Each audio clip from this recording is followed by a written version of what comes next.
হাজার বছর আগে ইয়েমেনের সাবা নগরীতে ছিলেন এক শক্তিশালী রানী বিলকিস। তার ছিল অগণিত সম্পদ, সৈন্য আর সোনায় মোড়া বিশাল সিংহাসন। কিন্তু হায়, তিনি আর তার জাতি সূর্যের উপাসনা করত। একদিন সুলাইমান আলাইহিস সালামের সেনাদল থেকে হুদহুদ পাখি উড়ে গিয়ে এই খবর নিয়ে এলো যে সাবার রানী সত্য থেকে বিমুখ হয়ে আছে। তখন সুলাইমান রানী বিলকিসের কাছে চিঠি পাঠালেন, আল্লাহর কাছে আত্মসমর্পণ করো, সত্যের পথে এসো। রানী উপহার পাঠালেন, কিন্তু সুলাইমান আলাইহিস সালাম বললেন, আল্লাহ আমাকে যা দিয়েছেন তা তোমাদের উপহারের চেয়ে অনেক বড়।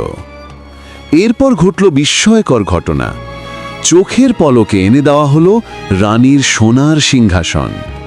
যখন রানী সুলাইমান এর প্রাসাদে প্রবেশ করলেন, তিনি ভেবেছিলেন কাঁচের মেঝে আসলে পানি। তখনই তিনি বুঝলেন, এই জ্ঞান, এই শক্তি কোনো মানুষের হতে পারে না।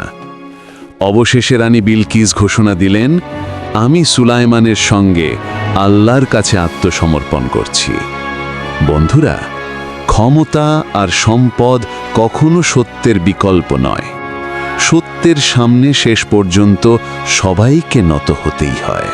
এরকম ইসলামিক ভিডিও আরও পেতে চ্যানেলটিকে এখনই সাবস্ক্রাইব করুন।